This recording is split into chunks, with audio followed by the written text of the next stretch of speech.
Hello, welcome to This Week in Mormons, the Sisters Edition, with your host, Ariane Smith. And Tiffany Hales. And tonight we have a special guest. It's the third sister. It's our long-lost apostate sister. I didn't give her that name. She calls herself that.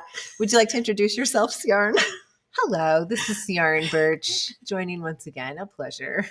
We are so excited to have Ciaran with us. She came on the podcast with us. We did the math. It was 4 years ago. Yes, I believe 5 it was years ago. Oh, 5 years That's right, ago. 5 years ago. Yeah, 2017. It's episode 387. I looked it up. Okay. She was in town because she lives out of state. She lives in Southern California now. She was in town 5 years ago, and we wanted to have her on to do a podcast about, and it was like our most serious podcast we've ever done. It was our most serious podcast. Just about like, I just had a discussion with her about like loving and including your family members who've left the church, because she has, which is why we jokingly refer to her as our apostate sister. Mm-hmm. Anyway, it is my most favorite podcast episode we've ever done. It was so fun to have a conversation with the three of us. She was such a good sport to come on and do it. And so she was coming into town for Christmas, which is this week. We're recording this right before Christmas. And we were like, we got to do it again. Exactly. We got to have her on. Well, and we have gotten and still continue to get a lot of feedback about that episode that we did with Ciaran and how we as sisters all navigated that experience together, and the positives and the negatives of what to do if you've got a family member who is making a faith transition. Yeah. And So. Ciaran was like such a perfect one to have on to discuss that, because she's got like so many family members, and she's had a lot of experiences, positive and negative, between the multitude of family members between her and other family members on the other side of her family. So she just had all kinds of helpful advice. It's been, it's been fun. It was a good time recording. I'm glad to be back. Anyway, she is the best sport. We were like, will you come back and just like record a normal episode with us? Because that just would be really fun. It would be really fun. She's a little cold because it is freezing in Idaho right now. And she left the warmth and Southern California sunniness of 75 degrees in Southern California. I wasn't quite 75, but I mean, when we left yesterday, it was like 67. So. Little tiny violin right here. She's not loving our weather. I don't love it. She came to freezing cold in a snowstorm. Okay. I told Ciaran it's enough time has passed that perhaps, I think last time she came on, she shared the story of the chicken getting the head cut off at girls' camp. Yes. Which she experienced as a youth. Very traumatizing. Very traumatizing. And now I think enough time has passed that we're ready to share another traumatizing experience that we shared together. Now, these two shared it together. I was not part of this traumatizing experience. Let's just be really clear on this. I don't know. There's just something about when you're here, we just like to share kind of our traumatizing church experience. I wouldn't call it traumatizing. Everybody has unique church experiences, and I feel like everybody has the occasional wild one where you're just like, wow. So before we recorded, I was like, Ciaran, I think it's time. I think we need to share the sister missionary story. So should we share the sister missionary? We should share this. And I had kind of forgotten. I'm fuzzy on the details, but I do remember it was wild. Don't worry, Ariane's very clear on the details. Oh, I remember. Ariane will fill in the details. So she'll start telling the story, and then you'll be like, oh, yeah, I forgot about that. Okay, so this was 6 years ago when we very first moved to Idaho from Oregon. And you were still living in Idaho at that time. Still living in Boise. Ciaran was still living here. So I was so happy to move closer to both of my sisters. And then one of them leaves. Yes. So rude. Anyways, but that summer that I first moved here, before Ciaran moved, we were new in the ward. So we had sister missionaries in our ward. And they said, hey, can we come over and share a message and get to know your family? As missionaries do when there's someone new in the ward. So I was like, sure. So whatever day they were coming, they had scheduled it with me. It happened that we also invited Ciaran over for dinner that night. And then I remembered that the sister missionaries were coming. So of course, in full disclosure, I was like, oh, shoot, I forgot the sister missionaries are coming to share a message. This is not an ambush. I did have to clarify that because she had been out of the church for many years at that point. And I didn't want her to think I was like ambushing her. I was like, you do not have to be in the room. I think it'll be quick. You can go upstairs if you want. And Ciaran, who's like a really good sport, was like, no, it's fine. She's always really cool about church stuff like that. So the sister missionaries came and Ciaran was in there. Your husband wasn't with us that time. I don't think he was. No, I don't know where he was. You were just there. Me. So they came in, we sat around in the living room and they were trying to do like, I totally get what they were trying to do. They were trying to do an object lesson for my kids. So they start this message and the general message is about prayer. And so when they first started giving this message, I, in my head, remember thinking, this is a perfect message for Ciaran to be here for, because it's very generic. It's not like, we're not going to get into any weird church history stuff that is going to make Ciaran really uncomfortable. Prayer is a very safe topic for your ex-Mormon sister to be in the room for. So I remember just feeling so good. And then they got to the object lesson portion of the lesson. And here's where we go off the rails. And then we turned. It turned very quickly. So they gave us all a string. Do you remember this? I remember this string. And my children. And I know they were coming from a good place because I had small children and they were trying to engage my small children. They gave us all a string. They told us to hold one end in one hand and the other end in the other. And then they wanted us to attempt to tie a knot in the string without letting go of either end, which is like physically impossible. And then they said, okay, now if you didn't know what to do in this situation, you could say a prayer. And sister so-and-so is going to say a prayer so that we can figure out how to tie this string without letting go. And so the other sister missionary full blown folded her arms, bowed her head and started praying that we could figure out how to tie a knot in this string. And I was like, wait, she really is saying a prayer?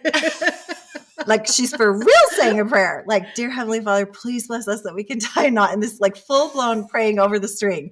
And then the other missionary was coming and whispering in our ears as if she were the Holy Ghost, telling us the trick. And now I can't remember what the trick was, but there was some kind of trick, but I don't know because I was so distracted. I was like, wait a minute, we are having a prayer for the string.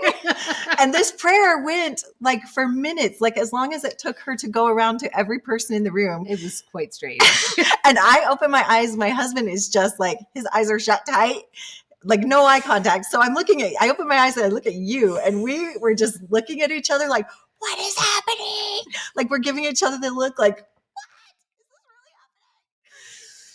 anyway, that was it. We have It was super awkward. Well, that wasn't it, because then afterwards I was like, oh my gosh, of all of the lessons for Ciaran to be there for, like she already thinks like there's some kooky stuff happening. Yeah.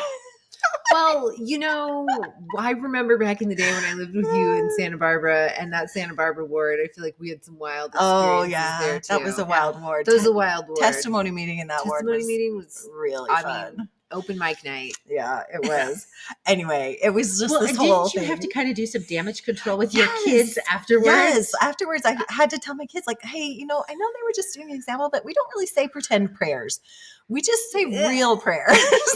And if I felt like I had to go say something to the sister missionaries because I'm like, how many other people are they doing this with? Like, what if they're teaching a family who's, I was very uncomfortable with the idea of them doing this for other families. So I pulled them aside at church the next Sunday. And if you know me, you know I am not confrontational at all. Like this is my worst nightmare, having to like. I am the confrontational sister. That would be her. So this is my worst nightmare. But I'm like, I have to do this. I have to save the other people from awkward prayers. And so I pulled them aside after, like during Sunday school hour. And I was like, hey. And I tried to be really gentle about it. I was like, I know what you were doing was just like for my kids, but I felt like it was a little inappropriate. And we try to teach our kids that prayer is like real and hold a lot of reverence for it and not play around or like pretend. Now, how did they take that? Oh my gosh, it was awful. They came into Relief Society like 20 minutes later and one of them had clearly been crying. Oh, and I felt awful. Yes. I was like, I think I was very nice about it, but she did not. I know you were very nice about it. Now, if I did not talked to them, they would really be crying. She did not take it well. I felt awful anyway. So, yeah, you and I together collectively have had some wild church You moments. have a weird church energy Shenanigans. between the two of you. We cannot be together in a church setting. Strange things happen. So, anyway. Okay, well, it is Christmas time, and we are actually recording a couple days before Christmas. And I am telling you, the month of December has just been crazy for me. I don't know how it's been for you, Ariane, but it has just been nonstop. I just feel like can't catch a break. So I'm kind of glad that we're getting to Christmas. We had so much fun tonight. We did a family get together. We actually have a brother as well, and our brother's in town. He heard Ciaran was here, so he came to Idaho as well, and we decided this was the first time we've been together in how many years? Like 6 years. 6 years Yeah. since all four Yeah. of us have been together. Mhm. So we did the traditional family thing tonight of, hey, let's look at old Christmas movies. It was great. We It was were great. the four of us were rolling on the floor. Our kids were a little less than amused. My teenage son Mark was just like, oh my gosh, would you just cut my wrists and let me bleed? That would be less painful than having to watch home videos from the 80s. Oh, yeah, it was good times. It was a good time. I think Ariane's kids enjoyed it quite a bit, actually. They loved the tap dancing. Except for my 4-year-old. He was whining like Mark. And I think they really enjoyed our performance, the Santa Claus performance that we did. I enjoyed that too. Yes. Oh, good old home videos. So, yes, you got to love those. Yeah. All right. Well, should we do some news stories? Sure, we'll do since some we're news here? stories. It's not a ton of news because it's so close to the holiday. It's not. So, but a lot of like really fun. yeah.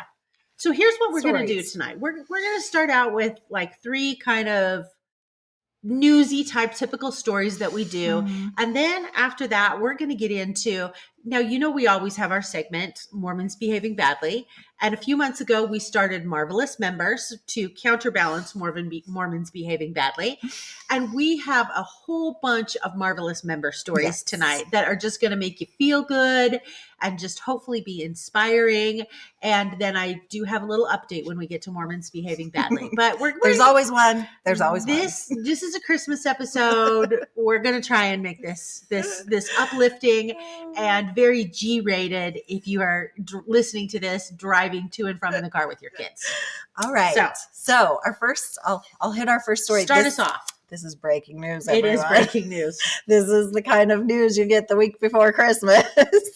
The church announced on Sunday that second hour meetings are going to start opening with a prayer again.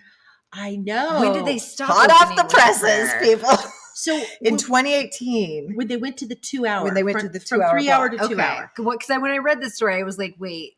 You're like, wait, when you're not did praying. they- You're like, you're not praying in church anymore? What is as happening? far as I knew, last time I went, there was prayers every single time you went to a new room. She has not been since 3 hour block. Yeah. So I have not been since 2008. she did not get to enjoy the joy that is 2 hours of church. Exactly. Maybe she would have stayed. Call me when it's 1 hour. Call you when it's 1 hour.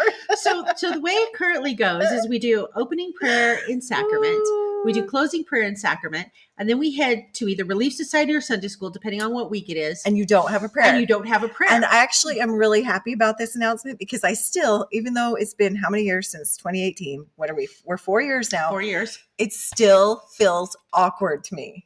See, it does not feel awkward. You're to me. used to it. I'm used to it. And here's the other thing Uh-huh. too. Because I'm in a Relief Society presidency, now I got to go find another prayer. That's Usually true. I only have to find one prayer. Now I'm like, oh, I got to ask somebody to pray. That's true. That does stink. Well, and in primary, we do still do the opening prayer because we Oh. do sharing time and they have a prayer and a scripture. Like That's you're true. not going to not have a primary kid Okay. say a prayer, right? And So they- wait, were there so- still closing prayers? There were There's still closing prayers. not opening Just prayers. not opening prayers. But now there will be opening they- prayers again. they did away with Relief Society music, so you didn't have an opening song in Relief Society anymore. Yeah. Yeah. So you would just go in there, you'd have a few brief announcements, and then boom, you're on to your lesson. Okay, well, that does seem like that would feel weird. It but felt weird. Like my whole life of you have an opening prayer. an opening song and an opening prayer. So anyway, we're going back to a prayer. I'm okay with this. I'm good with this. Wait, okay. So speaking of prayers, I have to ask you something, Tiffany. Okay. Is your ward having youth pray in sacrament meeting? No, I can't think of any time I've seen. It's always an adult. This is a new thing they just started doing in our ward, like within the last 2 or 3 months. Really? And I don't know if it's a steak thing or if it's just our ward. I'm guessing it's coming down from our steak. Well, your steak is extra. They are extra. They're having now the youth say opening and or closing prayers in sacrament meeting. Well, I will tell you what our youth do in sacrament meeting. You tell me if your youth do this. We do not have a designated sacrament meeting chorister. There's I think 3 or 4 youth that are called, and they rotate probably maybe on a once a month basis. And they are up there conducting the music, functioning as the chorister. That's how we use our youth in sacrament. Okay. Oh, that's nice. We don't do that in the ward I'm in now, but in Oregon, we did that. And they also played the organ. And it was great. Oh. Such a good experience for the youth. But they don't do that in our ward here. Huh. I don't know why. Well, very interesting. All right. So clearly there must not be a prohibition in the handbook about youth praying in sacrament meeting. I guess not. Okay. Well, that's food for thought. Once they let women in, they decided to let youth in too. No Free for all. standards. Standards are out the door. All right. What's next? Okay. Oh, Ciaran gets to do the next one. I'm very excited. I was surprised they let me take this one, but I'm excited about it. She's our guest. We let her have it. It's the crumble cookie update. Yay. 11 crumble cookie stores found violating child labor laws. 11 11 Crumble has had locations, including so I many know. scandals Isn't this it year between the scandalous? lawsuit and this. I know. Okay, go ahead. 11 crumble cookie locations, including 4 in Utah, are in violation of child labor laws. The states where they are in violation: California, Minnesota, New Hampshire, Tennessee, Utah, and Washington. Your state. I know. I'm going to have to look up and see specifically where, because if it's my crumble cookie store, that's going to be a problem. I can't support She child- won't go. She has principles. I can't support child She labor really law does have violations. principles. Okay, so I didn't realize you had a crumble cookie store that close to We your got house. a crumble in my town, in the town of Upland. Oh, dang. I'm doxing myself. I live in Upland, California. How are you going to find out if your store is in Oh, I violation? think you can look it I'm up sure online. you can look it up. You're gonna online. have to find I'm this going to out. have to look it up online. I will say I saw crumble cookie billboards all the way up the I-15 driving through Utah, and all I could think about was the story. So Did you see any of those dirty dough billboards? I did not. Making fun of the Oh. I crumble bet. cookie. I bet. Those are the I good bet I ones. didn't notice it. You probably thought. Okay, the I same. will say after you guys did your story about the lawsuit, I went and I looked at their websites. Copyright infringement. I think Crumble, What? I think Crumble has a valid point. No. I don't agree with child labor law violations, but I do think that Dirty Dough and Crave are both creeping in on that IP. Okay. I work. You went further down the rabbit hole. I- Tell us what I- you do. And I work at a law firm, and we do a lot of patent stuff in my law firm. So So I guess she has a little more expertise. I mean, than I wouldn't say us. that, but I am very invested in IP. So yeah, I think there's some validity. Interesting. Okay. Anyway, Crumble officials said they are actively working to understand what occurred at these specific store locations and will take appropriate action to ensure that all of our franchises are fully compliant with the law. So this was them working kids too many hours. That is, said 14. It sounds like the case. 14 and 50-year-old workers cannot work more than 8 hours per day or 40 hours per work week. So it sounds like Well, and I think they also were operating some equipment they weren't supposed to operate. The big mixer, the giant mixer. Yeah. Yeah, you got to So- watch that. Ariane and I both have 15-year-olds right now that have Mhm. jobs, and there are a lot of restrictions on But the laws 15. are very confusing. They are. Because some places will let 15-year-olds work and some won't. And I Yes. can never figure out if it's the law or if just certain companies are like, we're not messing with that. 15-year-olds can work in Uh-huh. certain places. And I think it's much more commonplace now because they need workers so badly. So my 15-year-old daughter works at the Chick-fil-A, but she is limited on the hours that she can work. Right. Like when she's in school, she can't work past 7:00 at night. Unless it is between June 1st and Labor Day. And between Yes. June 1st and Labor Day, she can work up until 9:00 at night. And And there's like machinery and things like that she can't use. But once she turns 16, then a whole new set of rules apply to her. Yeah. This is just for like 15-year-olds that are eligible to work. But I do think a lot of companies I think it was much more commonplace that a lot of companies said, yeah, we don't want to mess with 15-year-olds. But I think with the labor shortage, especially in those entry-level jobs that we're having these They've days, taken on more. they've taken on more workers that are 15 because they're like, well, we can get them in here and they'll work and we need bodies. Well, Very interesting. gotta watch those hours crumble, and I will Yes. be researching the California locations that violated. Okay, Well- we need to know. We hope you still get your cookies. We hope it's not yours. I hope it's not mine either. I won't blame a few franchises for the entire system, but hopefully it's not my franchise.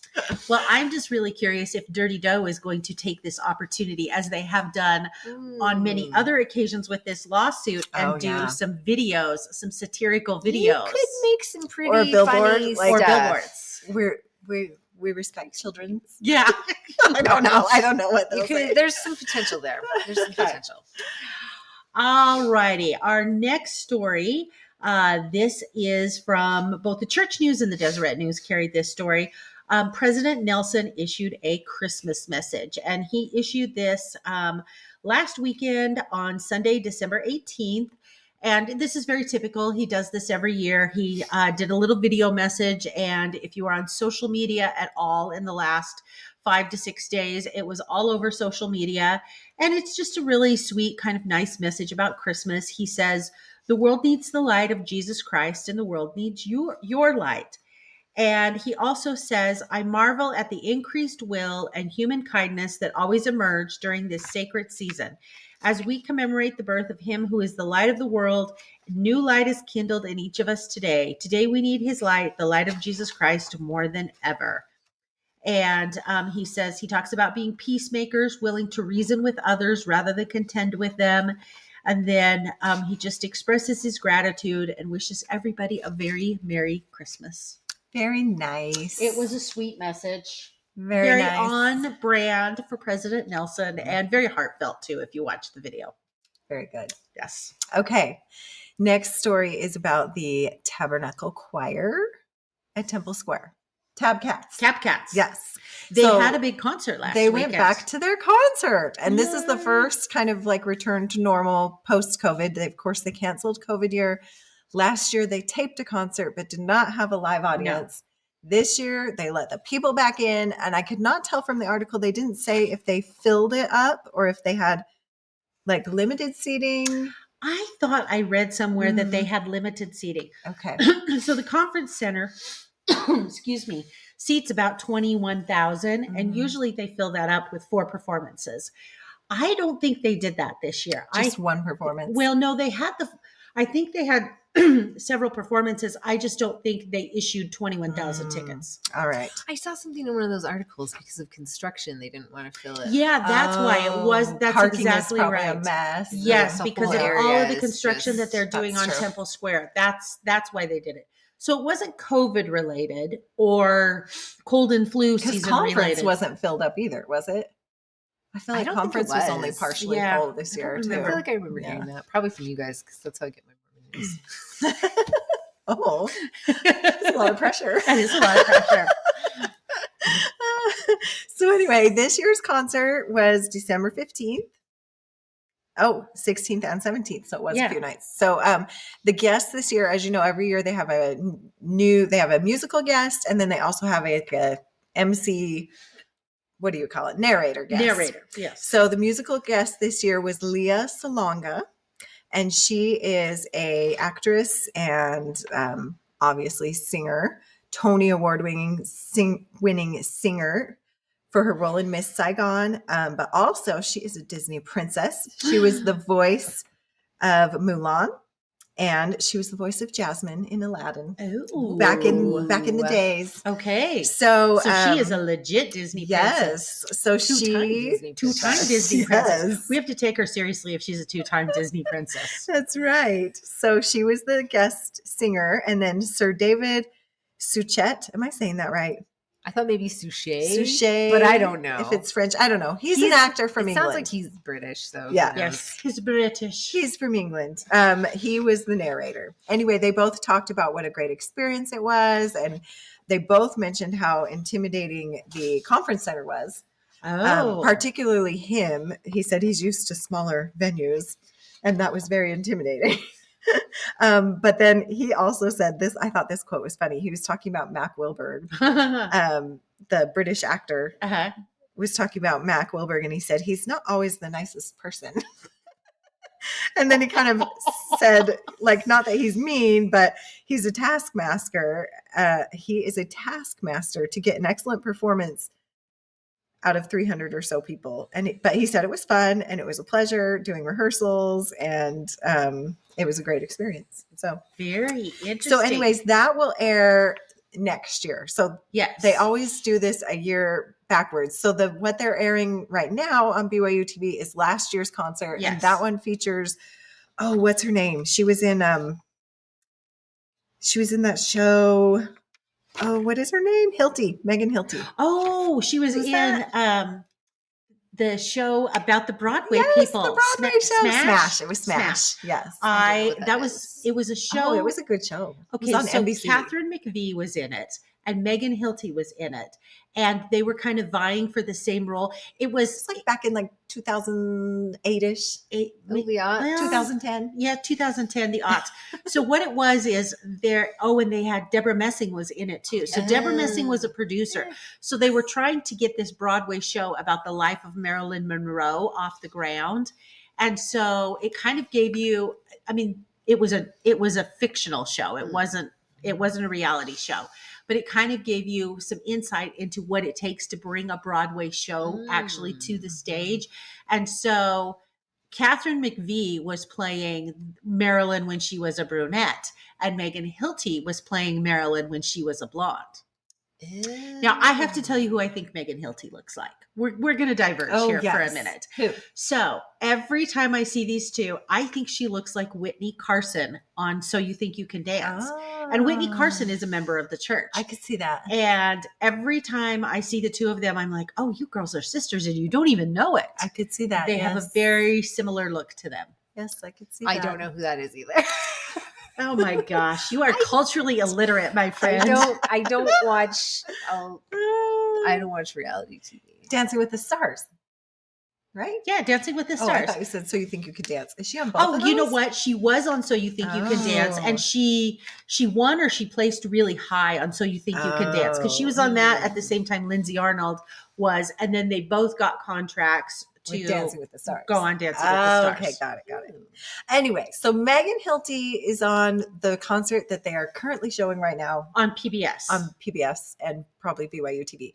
But this year's will be showing a year from now. Yes. So, although I think if you want a taste of this year's, and they talked about some of the songs that they sang in there, I think if you want a taste of this year's, music and the spoken word historically is technically their fourth concert. And so they do their 30-minute music and the spoken word, which airs, and then they do a couple of extra songs for the people who are in the conference center then. And I am guessing, I mean, I haven't looked, but I'm guessing Music and the Spoken Word maybe has a YouTube channel. I don't know if Music and the Spoken Word has a YouTube channel. Maybe you could go on there and get a little preview of what this year's concert was. Yeah. You know what? Let me just look that up right now. Oh, she's going to look for us. If Music and the Spoken Word, because it should. Honestly, this is something that I was wondering myself because I wanted to see. That would make it easier to find. Yeah. Because if you've ever tried to find Music in the Spoken Word on BYU TV app, it's very obnoxious. It's very hard to find. It's hidden. It's hidden deep in the deep places of their app. Really? See, I guess I've never tried to find. Oh, look, they do have a YouTube. Looks like they have a YouTube channel. So I bet it's on their YouTube channel. Yeah. That was just a Google search. So yeah, they definitely have a YouTube channel. So I'm guessing you can, if you want to watch kind of a mini preview of the concert that was recorded this year, but will be broadcast next year, YouTube channel. There you go. All right. You have some football news. I do. I don't know why I always get stuck with the football stories because none of us wanted to try and pronounce those names. We are just slaughtering all the names tonight. We're not great at names in general. So, Tad Walsh, reporter for the Deseret News, did a story, and the headline of this story is why 3 Latter-day Saint football figures were in the news this week.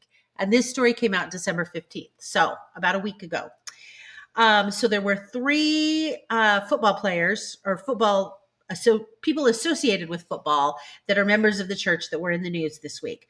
The first one is a coach by the name of, and I'm really going to slaughter this, Ken Nimitololo.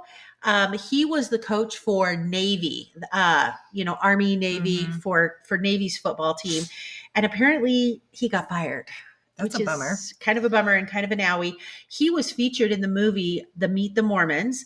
And apparently he is just a really nice guy. Tad Walsh says that he met him this year at the Washington, D.C. Temple Open House and said, hey, he was really nice.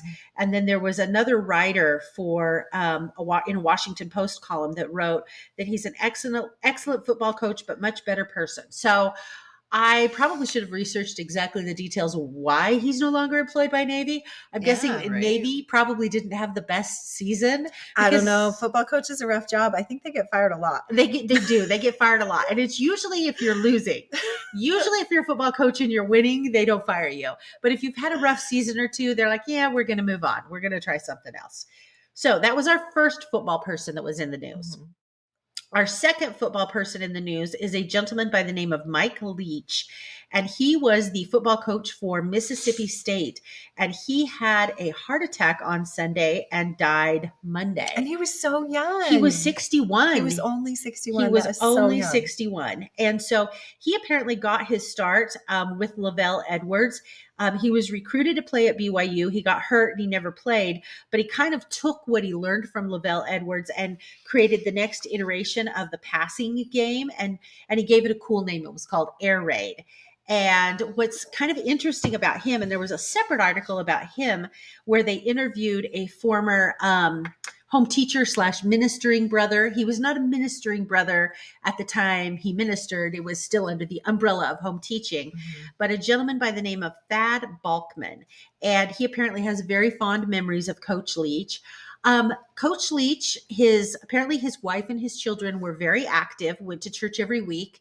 He was not as active, but he is said to have read his scriptures every single day, both the Book of Mormon as well as the Bible. And so this Thad Balkman said that, it was very interesting to home teach him because it was not your typical home teaching relationship. He didn't go over there on a Sunday because the coach had really different, because of his job and his hours.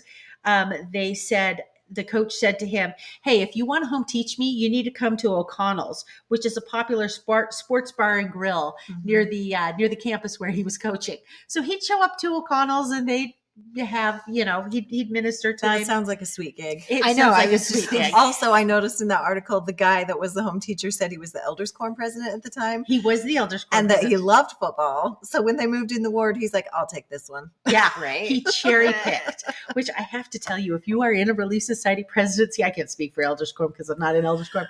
Yeah, you get to cherry pick who you minister to. I'm not going to lie about it. It's really true. The perks.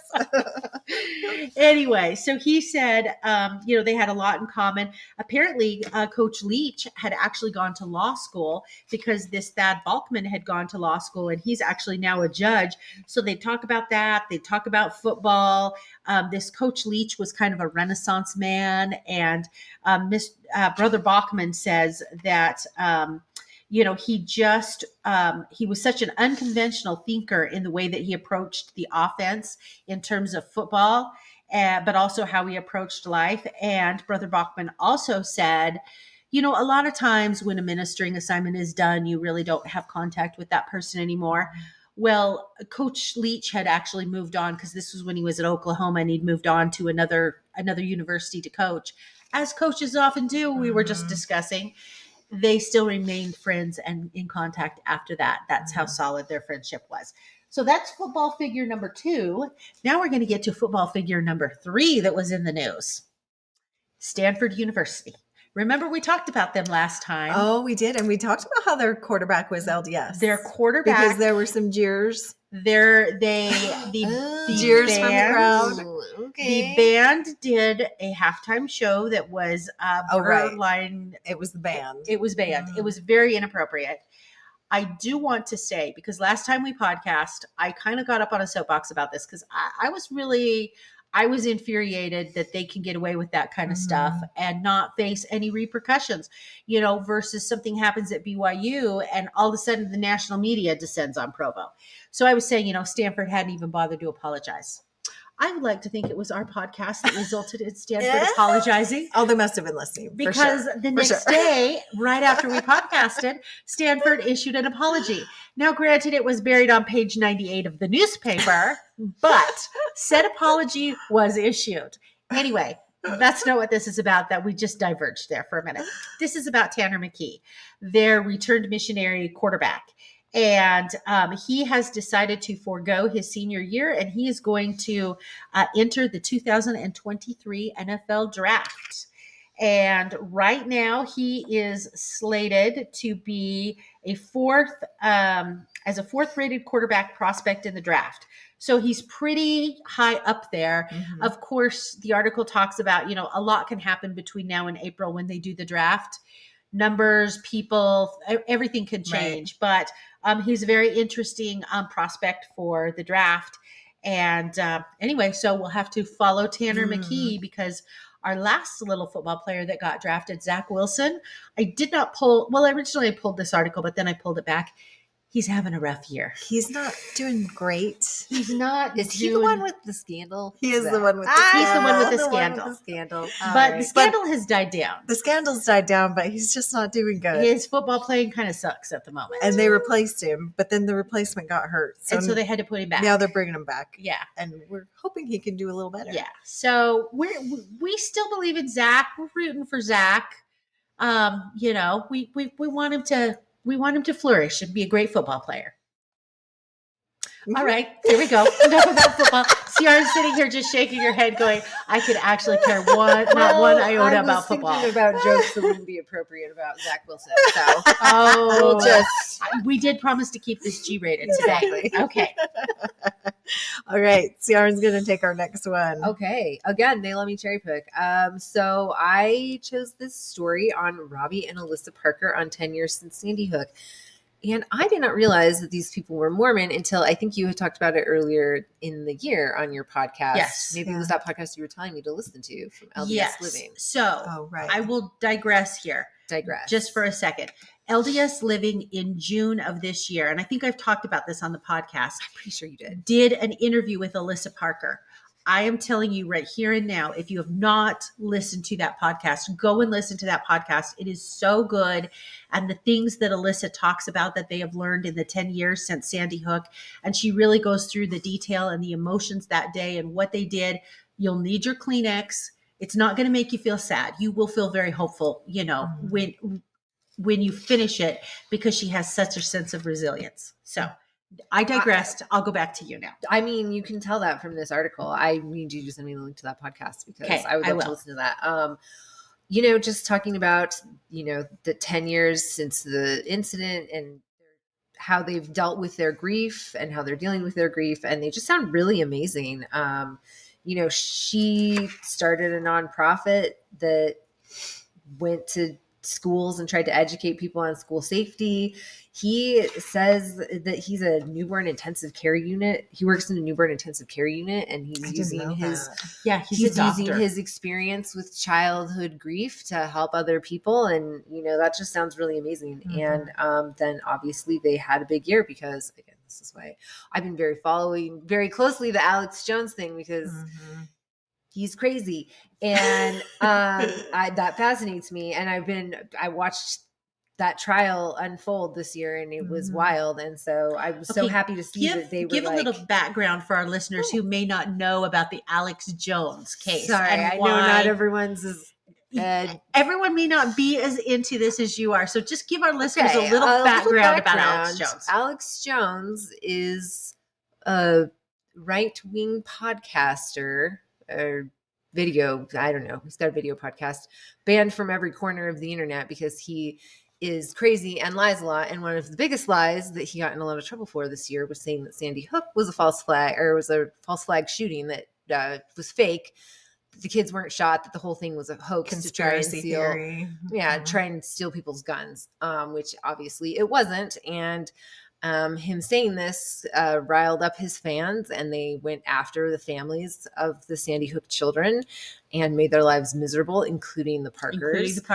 And he was sued for, lying, and multiple times by multiple people. And he is now facing almost $1 billion worth of damages and legal fees. And if you are interested in some entertaining trial footage, watching him be on the stand, because he defended himself. He attempted to defend himself. He had lawyers, but they were very bad at their jobs, and they released a bunch of stuff. That's right. In the discovery phase. Right. The lawyers messed up. They released his cell phone. Yeah, they released his entire cell phone. They had the that he had denied existed in a deposition. Yeah, and that's watching I forgot about the that. opposing counsel grill him on lying under oath was just a sight to behold. And as he laid out the evidence of the cell phone,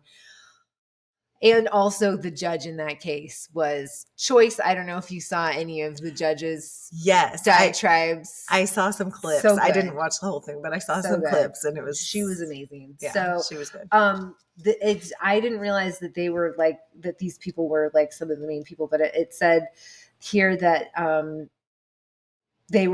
Parkers had been harassed by Jones and his followers for years in an unspeakably cruel way, and they were awarded the largest amount in this lawsuit. I saw that. I didn't realize that either. I wonder why. They must have just taken a lot of the brunt of it. I mean, it must have been really bad. Yeah. Robbie Parker said the lawsuit was about reclaiming his daughter's, his family's story, and the truth about Emily's death.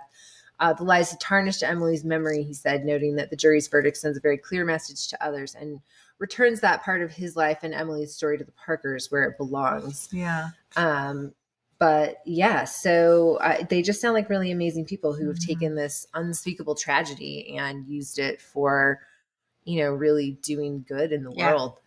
Both with, him working as a doctor in an intensive care unit and her work with a nonprofit. And it looks like she also wrote a book about all of that. And then obviously, good for them for helping take down Alex Jones. So. Yeah, exactly. Gosh, I can't believe it's been 10 years. That was one of those things where I remember exactly where I was because I had a kindergartner and it super freaked me out. I thought that would be some kind of tipping point in this country, and it wasn't. But, it's crazy. At least Alex Jones was bankrupt now, so got to chip away one crazy person. Well, we don't know if he's bankrupt because he's hiding assets. He was hiding and moving assets, and so now they've got to go. Now that they've got these judgments, they've got to go down the rabbit hole of trying to find all the assets that he squirreled away, so to speak. Lots of money from the fake brain pills he sells. Yes. So. I could go on. I'll stop. Okay. We could do a whole episode on that.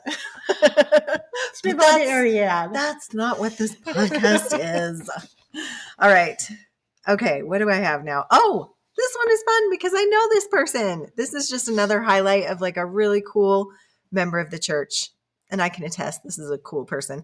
So this gal's name is Heather Seeley Roberts. She lives in Oregon. She is a member of the church. She is a wife, mother, and a basketball coach.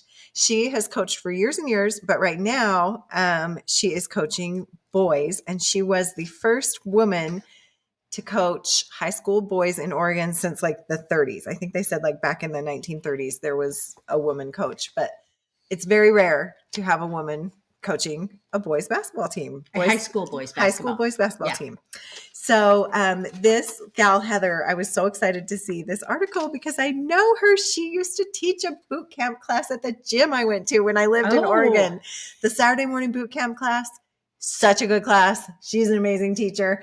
And she ran that class like a basketball coach. I can tell you that was the hardest class of all the classes I took when we lived in Oregon. I was like, she is not messing around. So she's going to whip your booty into shape in her boot camp. So she grew up in the church. She's a basketball player. She has coached for years. She early on decided she wanted to be a coach someday. She's coached women for years. She coached for a bit at Southern Virginia University. When I was in Oregon, she moved there. I lost her as my teacher because she moved. She moved to Southern Virginia University to coach their girls team for a while. Then when she moved back to Oregon, there were no women coaching boys teams in Oregon, but she had these two sons who were developing players and really good. They are And super they're tall. twins, right? I do think. Are they they're twins? Are they twins? I can't remember. Yes, I do think they're twins. Yes. Okay. One is 6'7", the other is 6'8". Ooh. So they have some serious height. They were really good players. And so when they moved back to Oregon, she was like, you know what? I want to coach my boys. Like, why can't I coach boys? This can be done, right? And she started kind of like toying with the idea and eventually got the position at a smaller school. She said it was like, well, the article made it sound like this wasn't really happening at big schools. Yeah. But she wiggled her way into a smaller school and was able to be their coach. They moved to Moab for a time after COVID. I think sports were not happening much in Oregon for a long time. I don't know if that affected their decision, but she moved to Moab, coached them in Moab, and then moved back to Oregon. And now she is coaching at like a pretty big high school in Oregon. She's moved up from the smaller schools. Oh. She's coaching at a bigger high school that's just outside of Portland. And Didn't both her sons get college Yeah. scholarships coaching to her play boys, basketball? they both have college scholarships. They're both planning on going on missions. But I just think what a cool story that she's Yeah. like, I want to coach my boys. And she talks about what a great experience it is. And they interviewed the boys in this story and they say, you know, it's a fine line between being coach and mom. But when we get in the car, we try to be mom, like, remember she's our mom again. And when we're on the court, she's our coach. And I think, well, that is unique. Yeah. To that's be able to really unique. To do that with your kids, I Yeah. think is really hard. But I love this. I thought this was hilarious. Her husband is also a basketball player. He used to come to her boot camp too. He's also very tall. Well, that would explain the children. Actually, they quoted her in this story and she said, I married him for breeding purposes. He's a big basketball player. That's just what we need. That's just what we do in our family. I just thought that was hilarious. I married him for breeding purposes. That is her sense of humor for sure. So anyway, they are just a big basketball family. I love this. One thing she tells her boys on her high school team, she said her Latter-day Saint values kind of come out in her rules that she has for her basketball players. One thing she does is no practice games or team functions on Sundays. She tells the boys no swearing. And then she has an acronym called PLAM. And that is party like a Mormon, which means the strongest beverage you can drink is root beer. Like, so she's trying to teach them to be appropriate partiers during their high school years. Good for her. Good for her. Yeah. Anyway, I just thought it was like such a cute write-up. Oh, I like that. Yeah. Okay, Ciaran, bring us in on our next feel-good story. More feel-good stories. This one is about a bishop and a stay-at-home dad who won a baking show on Joanna Gaines' network. First of all, I did not know that Chip and Joanna had a network. They have a network, but I have not watched the network. It's on Discovery Plus. Oh, Discovery Plus. Oh, okay. That's hard to get. It's ironically, it's called Magnolia Network. Oh, that makes sense. Yeah. So that's like their line at Target too. Exactly. This is how most of how I know them. I know they have shows. I've never seen any of their shows, but I know they have that line at Target. They do have cute stuff at Target. They have great stuff at Target. I'm at Target all the time. His name is Bishop Kevin Asher. He entered this his wife entered the baking contest for him. She said he had to enter because he's a great baker. I guess he's a chef, but she was like, "But you make good cakes." So he entered using a recipe for a traditional German cake that I'm not going to pronounce because I can't pronounce that. Then they liked it so much that they asked him for more recipes. And eventually he went to their Christmas holiday edition of their baking competition and won the whole thing. He won $25,000. He is a stay-at-home dad to their 2-year-old son, and his wife Cassidy works from home. And he got to meet the Gaines while he was down in Texas. That's probably better than the $25,000. Oh, and also they are his recipe will be featured with the Silos Baking Company. So. Is that their bakery that they have that's- there? yeah. So they have a bit. You go to their place in Waco, and It's they've like got like Disneyland for like- moms. It's like Disney. Yeah, it's like In Disneyland for Waco? moms. Yeah. Oh, well, They have a whole that image. compound. They have They have a compound. They have bakeries. They have home decor stores. They have like It's nice restaurants. to hear about a compound that's good in Waco. Yes, yes. This is a good kind of a compound. Yeah, this is the kind of compound you want to have in Waco. And you And will it's- see tons of middle-aged women there. It's like a serious tourist destination. Yeah, like Okay, people fly interesting. there. For Yeah. In fact, our cousin Our did. cousin Alicia specifically. And I've known Went to Waco. I've just- known went to Waco. multiple other friends and women Huh. my age that go just for Magnolia. Like All they're right. going to the motherland. That's a thing, I guess. Yeah. This is his winning cookie that he won with, and this sounds delicious. Ooh, what is it? Crumble should make this. Don't say it out loud. They might steal it. And then we'll have to sue Crumble. Right. And we'll have another lawsuit to talk about. Sorry. Holiday Sandies. This cookie is a type of shortbread dusted with orange zest, cranberries, creamy citrus frosting, and what Bishop Asher calls a holiday dust, a secret combination of seasonings. That does sound good. I know, right? He named it after his mother, Sandy, who passed away in 2009. Oh, He said he felt her there while he was baking. Oh, Oh, I love that. I really want that recipe. That sounds delicious. I know it does. I don't sound think you delicious. share it. Well, I mean, allegedly the recipe's gonna be featured. Well, but featured meaning like the bakery's going to make They're it. gonna Oh, bake it. I hope okay. he's getting Well, royalties on that But recipe. you know what? There are a ton of people on TikTok and Instagram who like break down crumble cookies and Ooh. have like knockoff crumble cookie recipes. So Mm. maybe one of them will We'll knock get a this off. knockoff Magnolia recipe. somebody Yeah. undoubtedly. I want to know will. if he gets royalties. Like every time they sell one of his cookies, I feel like he should get a cut. Well, yeah, Don't you think? I do. Is that how that works? I have no idea. In the cooking world, do they have royalties? I don't think they have. I've never heard of that. I bet they just say, "Okay, we're paying you the You're getting 25,000." 25,000. We get your recipe. You know what? I bet that's in the contract that they signed. I bet they have to sign a Oh. contract that says if you win, we're paying you $25,000 and we have the rights to use your recipe. I bet Well, that's how it works. I hope they didn't include a Mm. non-compete. Like I hope he gets to still make his recipe. Exactly. Okay, so our last feel good story. This is I've been looking forward to this one. You know me, I am a pageant girl wannabe. And it really doesn't matter what kind of pageant it is. If it's a pageant, I'm a pageant girl wannabe. So we have breaking news out of the National Finals Rodeo. So for those of you who may not be familiar with rodeo, I love rodeo. We've got 2 of the top 10 rodeos in the country here in the Boise area. They all have a rodeo queen. And each state then gets to have a state title holder, and all those state title holder rodeo queens go to the National Finals Rodeo in Las Vegas, and they compete to be Miss Rodeo America. So it's just like Miss America, only rodeo world. Yeah, rodeo world. Now, of course, they don't do like swimsuit or talent. What they have to do is they have to Horse jumping? they do a written test on horsemen. They do a written test and they do a horsemanship interview to test their knowledge of equine science and rodeo history, rules, and regulations. They have to mount an unfamiliar horse and ride in a pattern for the judges. And they also are given a topic, and they have 10 minutes to prepare a speech, to give a speech. So, these girls got to have some legit skills. This is legit. I can get well behind rounded. this. This Yeah. is better than the swimsuit competition for sure. Exactly.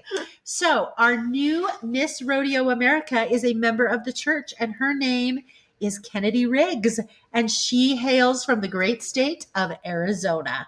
Nice. Now, I do have to comment on the spelling of Kennedy's name. Kennedy has a very Mormon spelling to her name. I would have thought she was from Utah. It is Ugh. Kennadee, double E's. Kennedy Riggs. Ugh. Anyway, she's Double N's, double E's. double N's, double E's. She is 22 years old. She's from Queen Creek, Arizona. She served a mission, and when she got home from her mission, she was like praying about what I need to do, and she got this prompting that she needed to try for Miss Rodeo Arizona. Now, she had never competed in rodeo queen pageants before. A lot of these girls will do like smaller rodeos and kind of work their way up, but she's like, yeah, what the heck? And so she goes and does Miss Rodeo Arizona, and she wins Miss Rodeo Arizona. So only her second pageant is Miss Rodeo America. And she goes to Miss Rodeo America. Now, she does have it in her blood because her great grandmother was a rodeo queen in the 50s, and many of the women in her family have done this before. So this wasn't completely unfamiliar. But she used a lot of lessons from her mission to be able to just kind of keep herself calm and grounded during the competition. She got up every morning and she read and she prayed her script, read her scriptures and prayed like missionaries do. She also, because she was used to speaking, when she was given her topic in her 10 minutes, she just made bullet points and she just said a prayer and said, Heavenly Father, help fill my mouth with words. And she said one of the things that came to her that she discussed was a quote by President Nelson where he says, the joy we feel has little to do with the circumstances of our lives, and everything to do with the focus of our lives. So she talked about that. She talked about all of the missionary opportunities that she had as Miss Rodeo America, or not as Miss Rodeo America, but while she was down there, because a lot of girls would ask her questions about, why don't you drink? Why do you dress the way you do? Why are you leaving and going to church? Because this competition is 8 days long. Wow. I mean, it is not just, show up for a couple of days. And so she was able to share that message. She is going to be a busy girl for the next year, because last year, Miss Rodeo America was on the road 300 out of 365 days. Wow. So she will be traveling all around America. Who knew, right? She's going to be attending rodeo events, and she will be away from home for a long period of time, which, she's used to that as a missionary. So, yeah, congratulations to Kennedy. Very cool. All right. That does it for stories. Before we move on to my favorite things, we're going to go to Mormons behaving badly. And I'm just going to give a quick little kind of update because on our lifetime member. You may have recall we have given Ammon Bundy a Lifetime Achievement Award for Mormons behaving badly because, well, he just can't help himself. And I believe we gave that to him earlier this year, if I recall correctly. And Ammon's had quite a year. He's gotten arrested for a couple more trespassing charges. He made a ninny of himself in front of our hospital when he thought a baby was being kidnapped because the baby was being taken into protective custody because the parents weren't caring for the baby. And he ran for governor and he lost his gubernatorial race. Anyway, this hospital, he gets all of his supporters. First of all, he gets arrested for trespassing at the hospital because he's being asked to leave as they're taking custody of the baby. And then the next day, he rallies all of his supporters to go down to the hospital and protest at the hospital. And these supporters will literally do anything Ammon asks them to do. So the hospital was on lockdown. They had to bring in the state police. They had to bring in the county. Anyway, this happened earlier this summer. And so as a result, the hospital sued him, and they sued him for defamation because he and his followers were saying all sorts of untrue things about this particular hospital. And so they sued him. That is working its way through the court system. He has chosen not to participate in the process because he said, I have other things to focus on, which means he's going to get a default judgment against him. So what is he doing to protect himself from his default judgment? What? He's currently selling his major real estate holdings and dissolving his corporate entities. In other words, he's pulling an Alex Jones. We got ourselves an Alex Jones. We have our own Alex. Like he's hiding the money? He's hiding the money. Where's he going to put it? I don't know where he's going to put it. Okay, can't they keep an eye on this? Well, in fact, they went to court for that very purpose to ask the judge because he's been very vocal. He even has a video on his website saying, yeah, I'm not participating in this kangaroo court that's trying to sue me for defamation. So if you just don't go to court, they just do it without you? They do it without you. Yeah. It's called the default judgment. Huh. I mean, lawyers love it when somebody doesn't want to participate. Makes their lives a lot easier. So right now they're like, can we freeze his assets? Well, yeah. And the other thing that they're asking for is they're asking for a protective order from the judge. They're saying, Judge, will you please tell Ammon, and he's got a co-defendant in this lawsuit, will you please tell him to not rile up his supporters against us, our attorneys, our witnesses, because he has a history of riling up his supporters when he feels he's been done wrong. They'll show up on their doorsteps. Exactly. Alex Jones. He wants the lawyers for the hospital are asking the judge to issue essentially a protective order to tell Ammon, you rally your supporters up, you're going to be seeing the man sitting on the bench in the black robe for possible contempt charges. Not that that's anything new to Ammon. So My only hope is if he's selling his real estate, can he sell all of his real estate in the state of Idaho And leave the state of Idaho. and maybe move back to Nevada? I don't think he's. I think he's divesting his interest of it, not necessarily moving. Would be my guess. Bummer. I'm so delighted that I got to be here for an Am and Bundy story. Well, you know.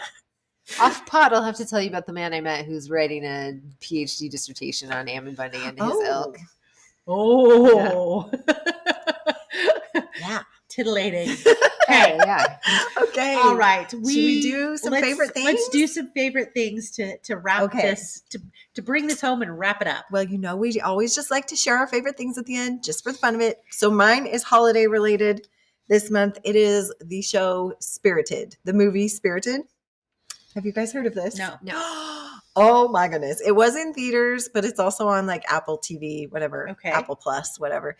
It is a modern day take on A Christmas Carol. Oh. And it's a musical starring Ryan Reynolds What? and Will Ferrell.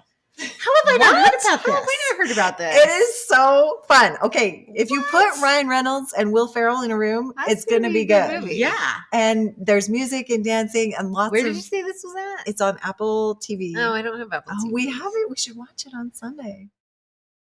We could do that. Yeah, Anyway, let's do it. And also it's a musical and just a modern take on A Christmas Carol with a new twist. And it is so cute and clever. Lots of funny jokes, like inside jokes that your kids don't get, but you get. Really Yeah. cute. I love a there- Christmas Carol. It is PG-13. There are like some swears. So maybe, I don't know, not for little kids. Although I think our little kids were in the room while we watched it. And most of it was like over their head. So it wasn't too bad, but Okay. it was so cute. I will have to check into that. Yeah. So, Ciaran, are you going to share a favorite thing, or are you going to pass? Because we I kind of mean, put you on the spot. It's a little on the spot. I didn't have time to think, but you know what? Go see the new Avatar movie. I saw that last weekend. Very good. Avatar 2, Way of the Water. Go see it. IMAX 3D. Recommend. Very good. Okay. Go check that out. So I've got two favorite things, both holiday related as well. Here's one of the things that I like about the holidays is I do gift exchanges with my friends, and we always like exchange kind of our favorite things. And so I get some of their favorite things.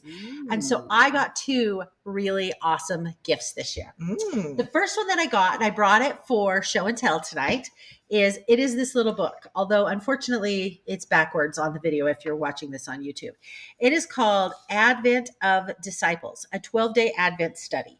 Now, when my friend gave this to me, I was like, I mean, of course I was very kind when she gave it to me, but I'm like, it's a book.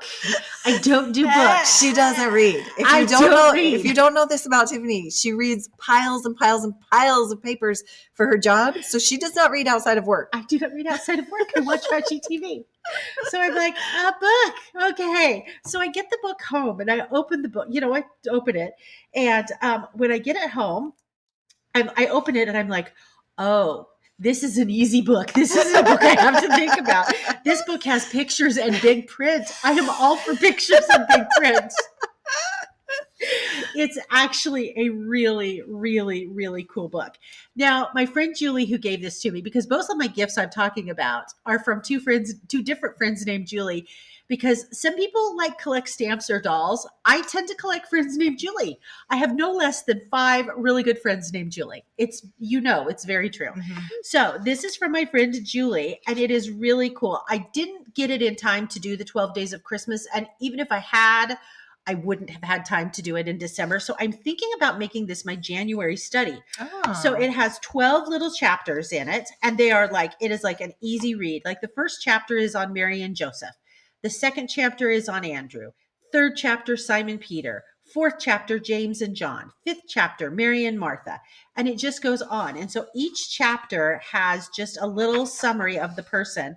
And then you get into the deeper dive, and it gives you some scriptures to read, and it gives you some things to reflect and some questions and a little thing to write notes. Okay, that's cool. And I just thought it Nice. was really, really, really cool.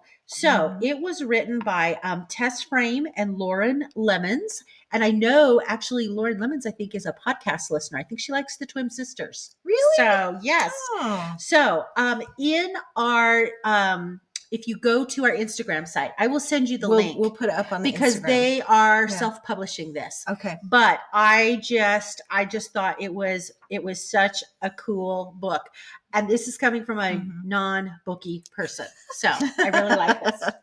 Anyway, so then my second favorite thing that I received was from another Julie. She gave me merino wool socks. I have never worn wool socks before. And you can get these socks at Costco. They come in a pack of 4 of them for $15. And I usually just buy like cheap cotton socks. So last Sunday, I put the first pair of merino. She gave me 2 pairs. I put the first pair on and I got them on my feet after church. And I'm like, what are these glorious goodness things on my feet? Really? But they were warm. They were comfy. They were cushiony. I was like, I'm going to need some more of these in my life. So I might have gone to Costco this week and bought 2 packs of them. Oh, I've never had wool socks either. Oh, it'll change your life, Can honey. you wear them with shoes or are they too thick? Oh, no, you can wear them with shoes. Okay. Easy. So in Good fact, to know. I wore a pair with some dress shoes that I wore to work this week. So when I was at work, my feet were staying nice and toasty, warm and comfy. Good to They're not a know. super thick sock. So Okay. anyway, those are my 2 favorite things. Nice. Okay. All right. Well, Ciaran, it has been such a pleasure having the third sister here tonight. I wish has she been could be such a here every pleasure. month. You know what? You guys need to figure out how to record me zooming Offsite. in. Yes. Oh, that's really technical for us. Maybe that'll be on our goals of 2023. Yeah. Goals. Okay. 2023 goals. Find a way to zoom me in. Figure I out- will come to your podcast all the The time. technology. Yes. There you We go. love having you.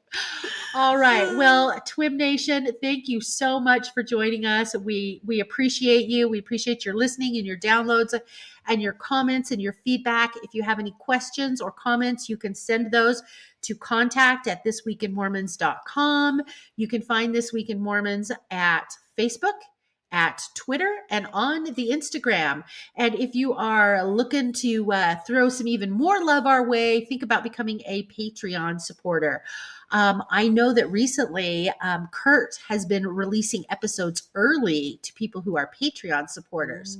So if you want a release that is 2 or 3 days earlier than the general public gets these episodes, considering throwing $3 a month towards keeping our lights on. So we hope you have a very Merry Christmas and a Happy New Year. All right. Thanks for listening. Bye, guys.